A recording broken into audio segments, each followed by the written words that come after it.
الحمد لله نحمده ونستعينه ونستغفره ونؤمن به ونتوكل عليه ونعوذ بالله من شرور أنفسنا ومن سيئات أعمالنا من يهد الله فلا مضل له ومن يضلله فلا هادي له ونشهد أن لا إله إلا الله وحده لا شريك له ونشهد أن سيدنا ومولانا محمدا عبده ورسوله قال الله تبارك وتعالى في القرآن المجيد أعوذ بالله من الشيطان الرجيم بسم الله الرحمن الرحيم كنتم خير أمة أخرجت للناس تأمرون بالمعروف وتنهون عن المنكر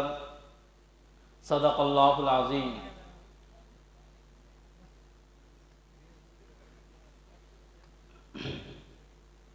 قریب آؤ تو ایک دوسرے کو سمجھ سکتے ہیں، قریب آؤ تو ایک دوسرے کو سمجھ سکتے ہیں، فاصلے تو غلط فہمیاں پیدا کرتی ہیں۔ میرے محترم سامعین کرام، میں آپ حضرات کے سامنے کچھ عرض کرنے کی کوشش کر رہا ہوں۔ میرا عنوان ہے دعوت اللہ، یہ عنوان ہے۔ یہ دعوت میں آپ کو بتانا چاہتا ہوں کہ دعوت اس کا مطلب یہ دعوت نہیں ہے جس طرح ہم کسی کے گھر میں جا کے کھانا کھاتے ہیں۔ اس کو پہلے میں کلیئر کر دینا چاہتا ہوں۔ دعوت یعنی غیر مسلم کو، نان مسلم کو اسلام کی طرف دعوت دینا، یہ دعوت مراد ہے۔ اس میں ایک لفظ ہے جس کو ہم داعی کہیں گے، داعی یعنی اسلام کی طرف بلانے والا، اور ایک لفظ ہے مدعو یعنی اس شخص کو کہیں گے جس کو دعوت دیا جائے، جس کو دعوت دی جائے اس کو ہم مدعو کہیں گے۔ یہ پہلے میں اس لیے کہہ رہا ہوں، میں پوری تقریر کر لوں گا، پھر آپ کو یہ سمجھ میں نہیں آئے گا کہ کس کو داعی کہتے ہیں اور کس کو مدعو کہتے ہیں۔ اور میرا کہنے کا جو مقصد ہے وہ یہ ہے کہ دعوت is the most important part of Islam. دعوت ایک بہت اہم پارٹ ہے، ایک بہت اہم رول ہے اسلام میں۔ اگر ہم دعوت کا کام نہیں کریں گے تو میرے بھائیوں اور بزرگوں، ہمارے لیے دنیا میں بھی ناکامی ہے اور آخرت میں بھی ناکامی ہے۔ ہم نے ایک آیت تلاوت کی، اللہ تبارک تعالیٰ نے سورہ آل عمران آیت نمبر 110 میں فرمایا کنتم خیر امت اخرجت للناس تأمرون بالمعروف وتنہون عن المنکر۔ اللہ تبارک تعالیٰ نے فرمایا تم بہترین امت ہو، تم بیسٹ کمیونٹی ہو۔ کس لیے؟ اللہ نے فرمایا اخرجت، تمہیں نکالا گیا، تم خود نہیں نکلے ہو، تمہیں نکالا گیا۔ اخرجت للناس، کس کے لیے؟ لوگوں کے لیے، لوگوں کے لیے۔ یہاں اس کی تفسیر میں کرنا چاہتا ہوں اور کروں گا انشاءاللہ۔ لوگوں کے لیے، یہ نہیں فرمایا کہ مسلمانوں کے لیے، یہ نہیں فرمایا کہ عرب والوں کے لیے۔ اللہ تبارک تعالیٰ نے فرمایا اخرجت للناس، لوگوں کے لیے۔ پھر آگے اللہ تبارک تعالیٰ نے فرمایا تأمرون بالمعروف، تمہارا کام کیا ہے؟ تم کیا کرتے ہو؟ تم لوگوں کو بھلائی کی طرف بلاتے ہو، نیکی کی طرف بلاتے ہو۔ تأمرون بالمعروف وتنہون عن المنکر، اور برائی سے روکتے ہو۔ ناس کا ترجمہ لوگوں کے لیے میں نے اس کو کیوں بتایا، لوگوں کے لیے اس کی وضاحت کیوں کرنی ہے؟ کیونکہ یہ دین اسلام، اللہ، قرآن، نبی، کعبہ، یہ صرف اور صرف مسلمانوں کے لیے نہیں ہے، یہ صرف اور صرف مسلمانوں کے لیے نہیں ہے، یہ پوری انسانیت کے لیے ہے۔ ہم سورہ فاتحہ پڑھتے ہیں، سورہ فاتحہ پڑھتے ہیں، آیت نمبر پہلی آیت ہے جس میں ہم کہتے ہیں الحمدللہ رب العالمین، all praise be to Allah, the Lord of all the world. ہم کہتے ہیں کہ تمام تعریف اس پالن ہار کے لیے ہے جو رب العالمین ہے، جو تمام جہان کا پالن ہار ہے. یا ہم یہ نہیں کہتے ہیں جو مسلمانوں کا رب ہے، جو کافروں کا رب نہیں ہے، یہ ہم نہیں کہتے ہیں. ہم کہتے ہیں الحمدللہ رب العالمین. تمام تعریف اس اللہ کے لیے ہے جو تمام جہان کا پالن ہار ہے. تو اس آیت سے یہ سمجھ میں آ گیا کہ اللہ تبارک تعالی سب کے لیے ہے. جتنا مسلمان کے لیے ہے اتنا ہی کافروں کے لیے بھی ہے، اتنا ہی نان مسلم کے لیے ہے. آئیے اب دیکھتے ہیں کہ رسول کس کے لیے ہے.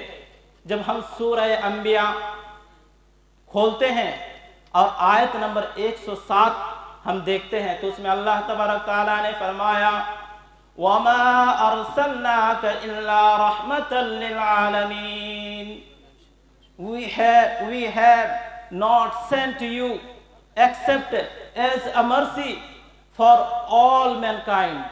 اللہ تبارک تعالیٰ نے فرمایا کہ ہم نے آپ کو نہیں بھیجا مگر رحمت للعالمین بنا کر. ہم نے آپ کو کس لیے بھیجا؟ پوری انسانیت کے لیے بھیجا. میں نے صرف اور صرف آپ کو رحمت للعالمین بنا کر بھیجا، اور صرف مسلمانوں کے لیے نہیں، پوری انسانیت کے لیے، all mankind. اللہ تبارک تعالیٰ نے فرمایا. اس آیت سے یہ پتہ چلتا ہے کہ حضور پاک صلی اللہ علیہ وسلم جتنا ہمارے لیے ہے اتنا ہی نان مسلم کے لیے ہے، ان لوگوں کے لیے ہے جو اپنے آپ کو مسلمان نہیں کہتا ہے. آئیے اب دیکھتے ہیں کہ قرآن مجید کس کے لیے ہے. جب ہم قرآن مجید کھولتے ہیں اور سورہ فرقان پڑھتے ہیں تو اس میں ایک آیت ہے تبارک الذی نزل علی عبدہ الفرقان تبارک الذی نزل الفرقان علی عبدہ لیکون للعالمین نذیرا.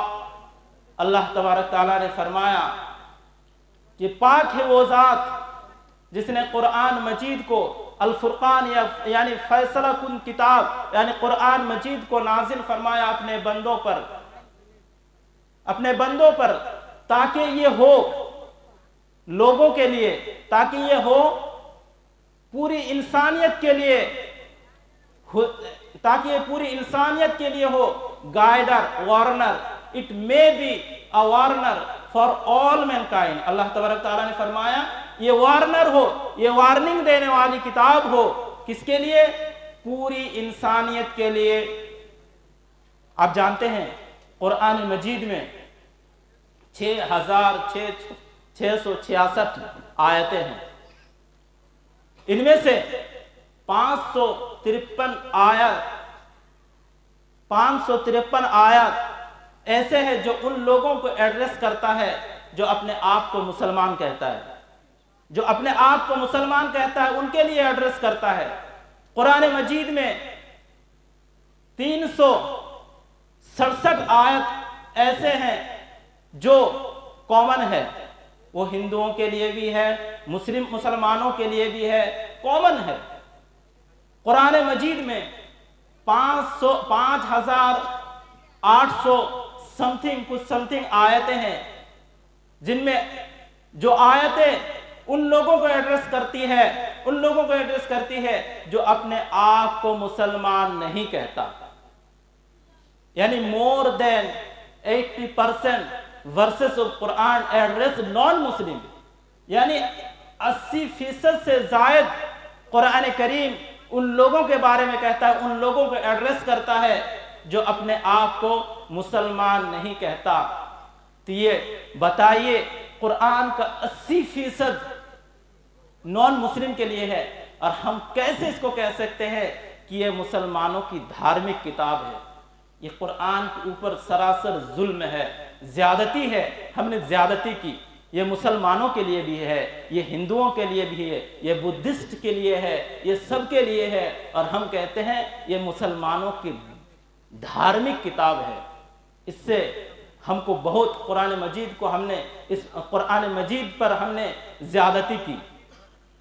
یہ جتنا مسلمانوں کے لیے ہے اتنا ہی نان مسلم کے لیے ہے۔ آئیے اب دیکھتے ہیں کعبہ، جس کو ہم اور آپ سمجھتے ہیں کہ ہمارا ہے۔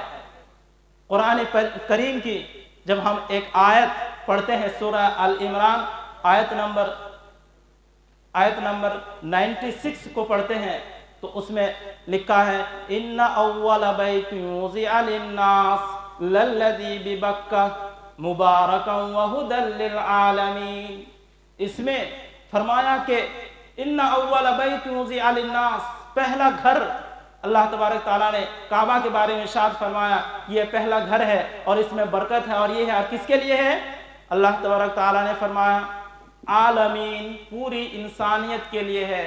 تو یہاں سے بات سمجھ میں آئی کہ اللہ جتنا مسلمانوں کے لیے ہے اتنا ہندوؤں کے لیے بھی ہے، اللہ کے رسول صلی اللہ علیہ وسلم جتنا مسلمانوں کے لیے ہے اتنا ان لوگوں کے لیے بھی ہے جو اپنے آپ کو مسلمان نہیں کہتا۔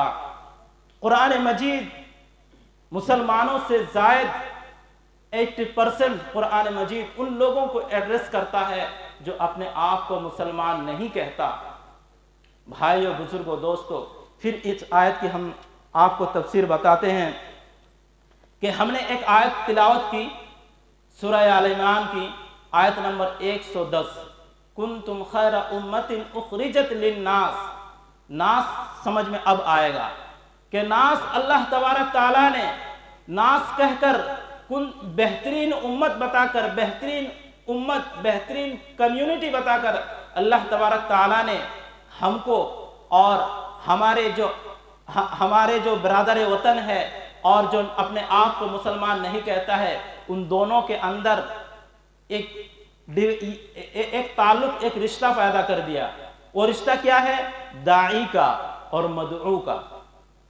ہر مسلمان کے اندر ذمہ داری ہے، ہر مسلمان کے لیے ذمہ داری ہے کہ وہ اپنے برادر وطن، اپنے ساتھیوں کو اسلام کی طرف دعوت دے۔ اور اسلام کی طرف اگر ہم دعوت دیں گے تو ہمارے ملک میں اور پوری دنیا میں جو مشکلات ہے، جو ہم پریشانیوں میں مبتلا ہے، اس کا واحد حل دعوت اللہ ہے۔ غیر مسلموں کے درمیان دعوت اللہ ہے۔ اس بات کو ہم اس طرح سمجھے، مولانا علی میاں ندوی رحمۃ اللہ علیہ جو ہندوستان کے ایک مشہور رائٹر ہیں، وہ کہتا ہے کہ اس آیت کو ہم اس طرح سمجھیں گے کہ ہمارے اور نان مسلم جو اپنے آپ کو مسلمان نہیں کہتا ہے ان دونوں کے درمیان رشتہ ہے طبیب اور مریض کا۔ طبیب آپ کو سمجھ میں نہیں ہے، طبیب اس کا مطلب ڈاکٹر اور پیشنٹ کا، ڈاکٹر اور پیشنٹ کا، اور ہسپتال انسانیت کا المیہ یہ ہے۔ اور ہمارے جو انسانیت کا ہسپتال ہے اس کی پریشانی یہ ہے کہ ڈاکٹر اپنے پیشنٹ سے اور پیشنٹ اپنے ڈاکٹر سے بدظن ہو چکے ہیں۔ پیشنٹ یعنی نان مسلم کہتا ہے کہ یہ دہشت گرد ہے، کہتا ہے کہ یہ ظالم ہے، کہتا ہے یہ گندا ہے، کہتا ہے کہ یہ جاہل ہے، اجہل ہے۔ اور ڈاکٹر یعنی ہم لوگ جس کو ہم داعی کہتے ہیں، ان کا کہنا یہ ہے کہ یہ سازشی ہے۔ ہم لوگ کیا کہتے ہیں کہ یہ غیر مسلم سازشی ہے، اور کبھی کبھی کہتے ہیں کہ یہ کافر ہے۔ بعض علماء نے لکھا آپ کافر اس وقت تک نہیں کہہ سکتے جب آپ ان کو اسلام کی طرف دعوت نہ دیں۔ اگر دعوت دے دیں گے اس کے بعد وہ انکار کریں گے تو اس کو کافر کہنا چاہیے۔ بعض علماء نے کہا، سب نے نہیں کہا کہ کافر بھی نہیں کہہ سکتے۔ تو وہ ہم کو دہشت گرد کہتے ہیں اور ہم ان کو سازشی کہتے ہیں اور ہم ان کو کہتے ہیں کہ یہ دشمنان اسلام ہے۔ لیکن آئیے دیکھتے ہیں کہ مریض کے اندر، مریض جو ہوتا ہے ان کی رائے بھی مریض ہوا کرتی ہے۔ ڈاکٹر اور پیشنٹ کا تعلق یہ ہے کہ پیشنٹ کبھی کبھی ڈاکٹر کے پاس جاتا ہے اور جانے کے بعد اس کا سوئی بھی اس کا انجیکشن جو ہوتا ہے اس کو بھی توڑ دیتا ہے، کبھی ڈاکٹر کو چاٹا مار دیتا ہے، کبھی بستر پھاڑ دیتا ہے، کبھی کچھ اور کرنے لگتا ہے، کیونکہ مریض جو ہوتا ہے وہ کبھی پاگل بھی ہوا کرتا ہے۔ لیکن ڈاکٹر کی ایک صفت یہ ہے، ایک صفت ہے کہ وہ کبھی اپنے مریض سے ناراض نہیں ہوتا. اگر انجیکشن بھی توڑ دیا جائے لیکن وہ غصہ نہیں ہوگا. اگر وہ غصہ ہو جائے گا تو اس مریض کا کبھی علاج نہیں کر سکتا, علاج کر ہی نہیں سکتا ہے. تو آج ہمارے اندر جب ہم کو لوگ دہشت گرد کہتے ہیں یا ہم کو لڑاکو کہتے ہیں یا ہم کو جاہل کہتے ہیں تو ہم تیور میں آ جاتے ہیں. ہمارے اندر محبت ختم ہو گئی. میرے بھائیوں, بزرگوں, دوستوں, اللہ کے رسول صلی اللہ علیہ وسلم طائف گئے دعوت کے لیے. اللہ کے رسول صلی اللہ علیہ وسلم کو پتھر مارا گیا. آپ صلی اللہ علیہ وسلم کے جسم مبارک سے آپ کا جسم مبارک لہو لہان ہو گیا. آپ جب جنگ احد میں گئے تو آپ کا دندان مبارک توڑ دیا گیا. میرے دوست اور بزرگوں, آپ زخمی ہو گئے. اس وقت صحابہ کرام نے عرض کیا کہ اللہ کے رسول صلی اللہ علیہ وسلم آپ ان کافروں کے لیے, ان دشمنوں کے لیے دعا کر دیجئے. اللہ کے رسول صلی اللہ علیہ وسلم نے ہاتھ اٹھایا اور فرمایا, اے اللہ, یہ میری قوم ہے, ان کو معاف کر دینا. اللہ نے دعا کی, اللہ کے رسول صلی اللہ علیہ وسلم نے ان کے لیے دعا کی کہ اللہ, یہ ہمیں نہیں جانتے, یہ ہم نبی سمجھ کر نہیں ہم کو پریشان کر رہے ہیں, ہم کو نہیں مار رہے ہیں, بلکہ یہ ہم کو جانتے نہیں. کبھی کہتا ہے کہ شاید میں ان کو سمجھا نہیں سکا. آج ہمارے درمیان ہم شدت اختیار کر چکے ہیں, ہمارے اندر نرمی ختم ہو چکی ہے.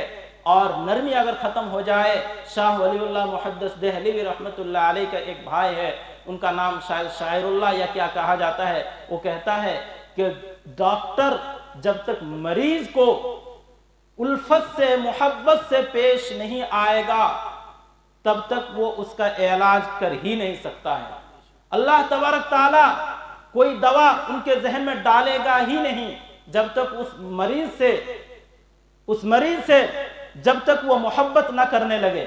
میرے بھائیوں, بزرگوں, دوستوں, یہ دعوت غیر مسلموں کے درمیان یہ بہت امپورٹنٹ ہے, اسی میں خیر ہے. آپ ایک شہر, ہندوستان کا ایک شہر کا نام سنا ہوگا جس کو کیرلا کہا جاتا ہے. ہم اس ہندوستان میں 3 کمیونٹی آئے, ایک آریہ سماج, ایک مسلمان اور ایک انگریز. آریہ سماج کا آپ ظلم زیادتی آپ کتابوں میں پڑھ چکے ہوں گے. مسلمان آئے لیکن مسلمانوں نے اس وطن کو وطن سمجھا, مسلمانوں نے اس وطن کو وطن سمجھا. پھر انگریز آئے. تو میرے دوست اور بزرگوں, مسلمان 2 جگہ آئے. ایک جگہ کیرلا میں آئے مسلمان. کیرلا میں کون ہے؟ مالک بن دینار رحمت اللہ علیہ جو تابعی ہے, وہ کیرلا میں آئے. اور ان کا آنے کا مین مقصد یہ تھا دعوت اللہ, نان مسلم کو جو اپنے آپ کو مسلمان نہیں کہتا ہے اس کو دعوت دینا. وہ آئے اور آنے کے بعد اسلام کی طرف دعوت دیا. تو میرے بھائیوں اور بزرگوں, دوستو, آج کیرلا کا حال دیکھ لیجئے. پورے ہندوستان میں سب سے بہترین وہاں کے لوگ ہیں مسلمان, سب سے بہترین مسلمان وہاں کے ہیں. اور ہندوستان میں جب دہلی میں ہم آئے اور پانی پت میں ہم آئے, بنگلہ دیش کے علاقے میں ہم آئے اور بنگال میں جب ہم آئے تو ہمارا آنے کا جو مقصد ہے وہ دعوت اللہ نہیں ہے, دعوت اللہ نہیں تھا. اس لیے میرے محترم بزرگوں اور دوستوں, آپ ان علاقوں کا حال دیکھیے, ان علاقوں کا حال دیکھیے. اور ہمیں تو خوش ہو جانا چاہیے کہ یہ ہندوستان کی مٹی محبت کی مٹی ہے. یہاں محبت کے سوا کسی چیز کی کھیتی نہیں ہوتی ہے. ہندوستان کی مٹی محبت کی مٹی ہے. یہاں محبت کے سوا کسی چیز کی کھیتی نہیں ہوتی. اللہ کے رسول صلی اللہ علیہ وسلم نے فرمایا کہ ہندوستان سے مجھے ٹھنڈی ہوائیں آتی ہیں. اللہ کے رسول صلی اللہ علیہ وسلم نے ہندوستانیوں کے لیے, ہندوستان کے مسلمانوں کے لیے خوشخبری دی کہ ہندوستان اللہ کے رسول صلی اللہ علیہ وسلم کو پسند ہے. یہاں جو محبت کی کھیتی کرتا ہے اس کو لوگ سلام کرتے ہیں, اور جو نفرت کی کھیتی کرتا ہے اس کے قبر پر بھی لوگ جوتا مارتے ہیں. خواجہ معین الدین چشتی رحمت اللہ علیہ کا نام سنا ہوگا.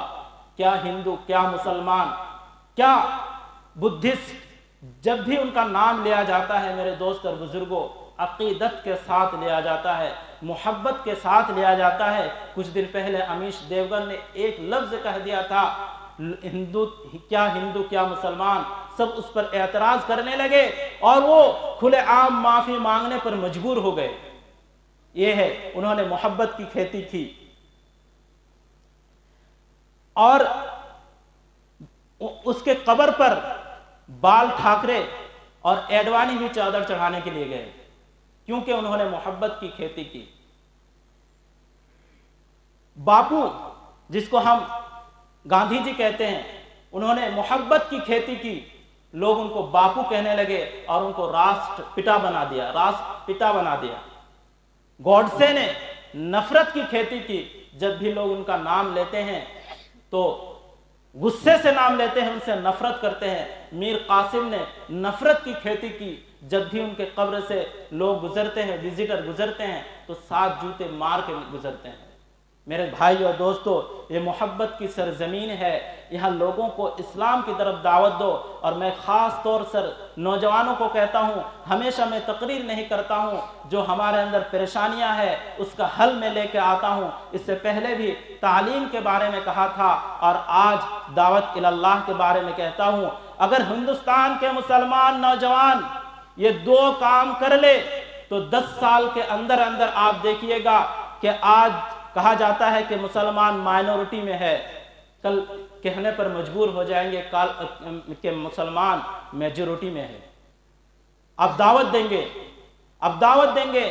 مولانا الیاس رحمت اللہ علیہ ایک مرتبہ دہلی کے جامع مسجد میں بیٹھے ہوئے تھے اور ان کے سامنے سے ایک ہندو کا، ایک نان مسلم کا میت گزر رہا تھا۔ حضرت الیاس رحمت اللہ علیہ ان کے آنکھ سے آنسو آ گئے، وہ رونے لگے۔ لوگوں نے عرض کیا کہ آپ کیوں رو رہے ہیں مولانا، آپ کیوں روتے ہیں؟ کہہ رہے ہیں کہ ہمارے محلے کا تھا، یہ شخص ہمارے محلے کا تھا، کل قیامت کے دن اگر یہ میرا دامن پکڑ لے اور کہنے لگے کہ الیاس نے مجھے اسلام کی طرف دعوت نہیں دیا تو میں اللہ کے پاس کیا جواب دوں گا؟ بھائیو، بزرگوں، دوستو، تعلیم کو لے کے آگے بڑھیے اور دعوت اللہ کے لیے آگے بڑھیے۔ اور آپ نوجوان ایک بہترین داعی ہے، آپ ہم سے زیادہ دعوت دے سکتے ہیں، آپ ہمارے علماء سے زیادہ اسکول کے اسٹوڈنٹ دعوت کا کام کر سکتے ہیں، اس لیے کہ ہر زبان میں، ہر کمیونٹی میں، ہر جگہ ایک ٹرمینالوجی ہوتا ہے جس کو ہم اصطلاح کہتے ہیں۔ جیسے کوئی آپس میں جھگڑا کرے گا تو ہمارے جو علماء اکرام ہے وہ صرف ایک آیت پڑھے گا، وَإِذَا خَاطَبَهُمُ الْجَاهِلُونَ قَالُوا سَلَامًا۔ آپ کو کچھ سمجھ میں نہیں آیا، لیکن ہمارے علماء اکرام کو سمجھ میں آ گیا کہ جاہلوں کے چکر میں نہ پڑو، وہ جو کہہ رہا ہے اگر نہیں مار رہا تو چھوڑ دو۔ آپ ایس ایس سی بولیں گے، ایس ایس سی، آپ کچھ بھی بولیں گے، ایک ٹرم ہوا کرتا ہے، اس ٹرم کو ہم ادا نہیں کر سکتے ہیں۔ اور آپ جس کو دعوت دیں گے اسکول میں، کالجوں میں، یونیورسٹی میں، آپ بزنس مین ہیں تو آپ بزنس کے اندر جن لوگوں کو دعوت دیں گے اس کو آپ سمجھیں گے، اس کو آپ جانیں گے، کبھی ان کے ساتھ آپ کھانا کھاتے ہیں، کبھی ان کے ساتھ بیٹھتے ہیں، اٹھتے ہیں، تو میرے دوست اور بزرگوں، ان کی عادت آپ کو پتہ ہے، ان کی پسند آپ کو پتہ ہے، تو آپ اگر دعوت دیں گے تو یہ زیادہ مؤثر ہوگا، اگر ہم دعوت دیں گے تو کم مؤثر ہوگا۔ لیکن ہمارے لیے بھی نجات نہیں ہے اور آپ کے لیے نجات نہیں ہے۔ اگر آپ دعوت نہیں دیں گے، دعوت اللہ کا کام نہیں کریں گے تو میرے بھائی اور بزرگوں، دوستو، آخرت میں آپ بھی پکڑے جائیں گے۔ اگر ہم نے دعوت کا کام نہیں کیا تو ہم بھی پکڑے جائیں گے۔ اللہ تبارک تعالی ہم سب کو کہنے سننے سے زیادہ